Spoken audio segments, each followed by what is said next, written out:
Vote ज्यादा है, उसकी ताकत ज्यादा है, उसके एमएलए एमपी ज्यादा है, उसमें कोई कहने की बात नहीं है। इसमें दूसरों का भी उतना ही भला है जितना वाल्मीकि का भला है, एक संबोधन है। और जो सबसे बड़ी बात है जो मैं 2 मिनट में ही कहना चाहूंगा कि मोहल्लों में भी नफरत घुस गई है, सब्जी में भी, रेडी पटरी में भी, पड़ोस में भी घुस गया है। तो भैया उसका तरीका, उसका कोई हल निकालना चाहिए।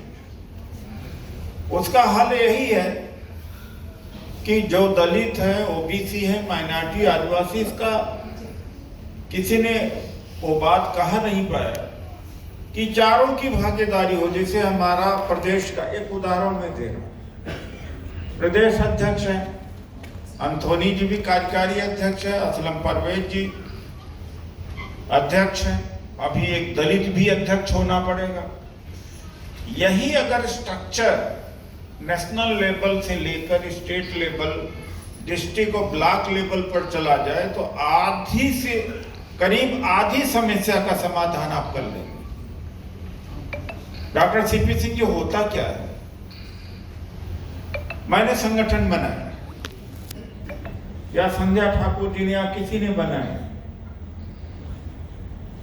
तो क्या होता है कि अपने बिरादरी के लोग अपने दोस्तों को, लोगों को ही संगठन में भर लेते हैं। पूरे देश में मैंने बड़ा अध्ययन किया है।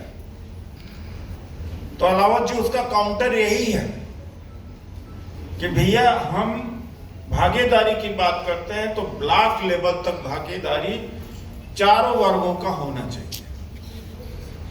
काफी हद तक आपकी समस्या का समाधान हो जाएगा। जिला की कमेटी बने, ब्लॉक की कमेटी बने डोमा का, एक मुसलमान भी हो उसमें, ओबीसी हो, एक दलित होना चाहिए, आदिवासी हो तो आदिवासी हो। आप इतने मात्र से बहुत कुछ कर जाएंगे आप। दूसरी बात, एक बात उस्मान जी, मैं आपका ध्यान रखता हूं और करता हूं मुस्लिम समाज से। डॉक्टर नेपाल जी ने बात सही कही है। देखिए, एक बात है, दीन आपका मामला है। उस्मान जी, 2 उस्मान जी हैं, एक उस्मान है, एक डॉक्टर जीत सिंह जी हंस रहे हैं। मुस्लिम समाज को सोचना पड़ेगा। ओबीसी भी चाहता है, दलित भी चाहता है। मुस्लिम समाज सामाजिक आंदोलन का हिस्सा नहीं बनता है।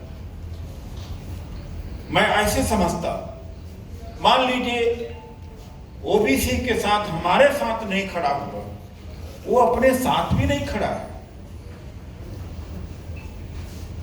हमने कभी भी रामलीला मैदान में, जंतर मंतर में शिक्षा के लेकर के, रोजगार को लेकर के मुस्लिम समाज का डेमोन्स्ट्रेशन हमने नहीं देखा। जब तक आप सामाजिक स्तर पर नहीं जुड़ेंगे, आपके ऊपर अत्याचार होता रहेगा। आप धार्मिक मामले को, सामाजिक मामले को अलग करेंगे। और जब आज आप अपना धर्म, एक मिनट भाई, एक मिनट, जब आप पूजा ही नहीं कर पा रहे हैं, निकल नहीं पा रहे। अरे भाई, एक चीज से मैं जाता हूं, मोहम्मद साहब ने कहा था तालीम लेना हो तो चीन भी जाना चाहिए।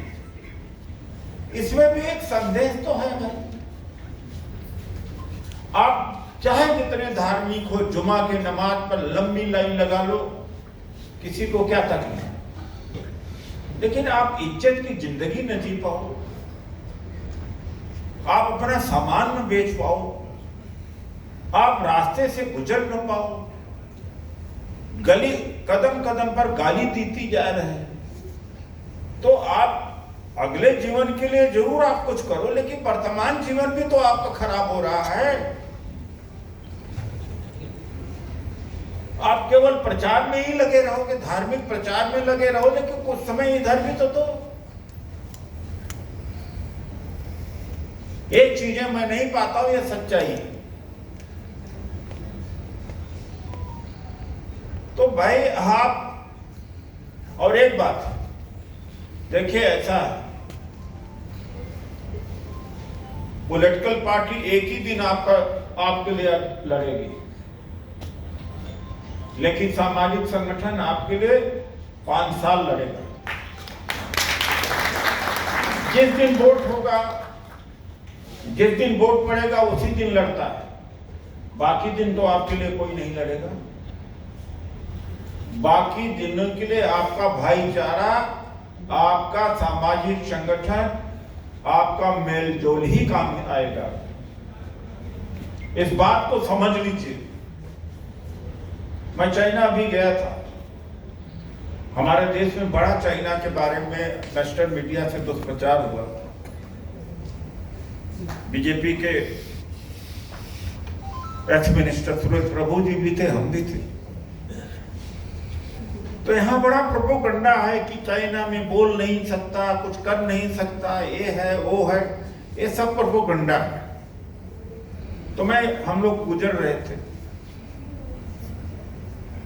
तो गांव भी वहां के दिल्ली से बेहतर, सूरज प्रभु ने कहा कि ये तो पूरा हमारे शहर में भी नहीं है जो जिस तरह से गांव में वहां के मकान। एक तरक्की किया, हमें धर्म दिखाई नहीं पड़ा कहीं। तो भैया क्यों चीन भाग रहे हैं? सारा रोजगार व्यापार सारा कर रहे हैं वहां पर। खैर मैं नहीं कह रहा हूं कि जो धार्मिक होना चाहे धार्मिक। डॉक्टर अंबेडकर नास्तिक थे, मैं नास्तिक हूं।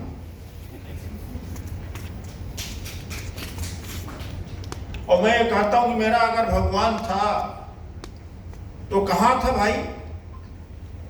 1932 में पूना पैक्ट हुआ। 1932 में कोई दलित, चाहे वाल्मीकि होता, चाहे जाटव होता, खटीक होता, कोली होता, कुर्मी होता, कोई तो राजा महाराजा हुआ होता, कोई आईसीएस हुआ होता, कोई जमींदार और राय बहादुर हुआ होता। किस्मत बात, जब संविधान में अधिकार मिला तभी किस्मत जग गई। अब कहते हैं हमारी किस्मत से हो गया, आपका पहले किस्मत से।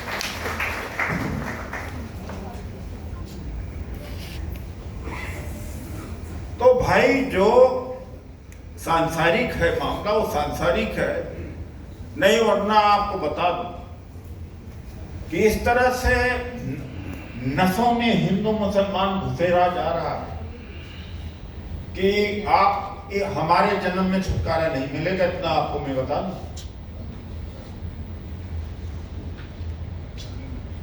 ये कोई जिंदगी जीना है? आज एक दाढ़ी वाला रात में किसी हिंदू मोहल्ले से निकल के चला जाए, मार डालेंगे, पकड़ लेंगे, कोई आके बचा ले। फिर आज मोहल्ले एकदम छोड़ करके, मुस्लिम एरिया के लोग छोड़ कर भाग रहे हैं, मुस्लिम एरिया में जा रहे हैं, हिंदू एरिया छोड़ करके। मैं हालांकि मैं हिंदू नहीं कहता हूं, मैं तो टेलीविजन पर अक्सर कहता हूं भैया हिंदू है कौन, बता दो मुझे। या तो आप कोई ठाकुर है, या तो कोई गुर्जर है, कोई यादव है, कोई कुर्मी है, कोई वाल्मीकि है। हिंदू कौन है बता दे? हिंदू तो कोई है नहीं। तो ये अब्बासी जी हैं आप। तो भैया जब तक नहीं लड़ोगे, संगठन नहीं बनाओगे, आपकी रक्षा कोई दूसरा नहीं करेगा। अगर आप बीमार आप हैं तो दवा आपको ही खाना पड़ेगा। अगर किसी को ये यकीन होगा कि ऊपर वाला चमत्कार करेगा तो भैया हमारे संगठन में तो चमत्कार का कोई नहीं। अगर मनवादियों से लड़ना है तो हमारे संगठन ही लड़ सकता, चमत्कार से किसी को कोई भगाया नहीं जा सकता। वरना पाकिस्तान को ही चमत्कार से खत्म कर देते। अभी जितने लोग आक्रांता आए, हूण आए, सका आए, अंग्रेज आए, पुर्तगीज आए इस देश में, चमत्कार से उनको भगा दिया गया होता। तो मैं यही कहूंगा आप सब लोगों से कि यहां दिल्ली में एक मॉडल बनाइए, ब्लॉक लेवल से लेकर जिले लेवल पर, प्रदेश लेवल तक एक ऐसा मॉडल बना दीजिए कि पूरे देश के लिए वो मॉडल हो जाए और 2-4 साल में ही मनुवादियों की विदाई हो जाएगी इस देश से। राजनीतिक समाधान नहीं है, मैं बता दे रहा हूं। मैं राजनीति के अंदर घुस के बता रहा हूं। डॉक्टर साहब, डॉक्टर सीपी सिंह जो कह रहे हैं, मैं जानता हूं इस बात को। एक विशेष जाति के लोग हैं, चाहे जिस पार्टी में रहे, विचार उनका वही है। आपका मर्ज है, इलाज आपको ही करना पड़ेगा। आप दूसरे से क्यों इलाज की उम्मीद करते हैं कि मेरा इलाज ये कर देगा, मेरा इलाज ये करेगा। खासतौर से मुस्लिम समाज तो अपने अधिकार के लिए तो वोट देता ही नहीं। वो तो बीजेपी को हराने के लिए वोट देता, अपने मांगने के लिए कभी कोई वोट दिया ही नहीं। अपने लिए मांगना शुरू करोगे और तभी मांगना शुरू करो जब 85% आपके साथ और खड़ा होगा। वरना यही जो हिंदू, ये जो बैकवर्ड है, दलित है, आपके खिलाफ भड़का करके अपने साथ ले जाएगी। क्या फायदा इसी जिंदगी जीने का? जिस तरह की जिंदगी इस समय जी रहा है, चाहे मसीही समाज हो, मैं दलित समाज को ही कहता हूं, या अकलियत के ऊपर मुस्लिम का तो खैर हर चीज में मुसलमानी को निकल में आता है। अरे कांवड़ के टाइम में कांच बिछी हुई थी, उसमें भी हिंदू मुसलमान है तो कहिए कि पुलिस वाले ने इंक्वायरी करके बता दिया, न उसी में दंगा हो जाता।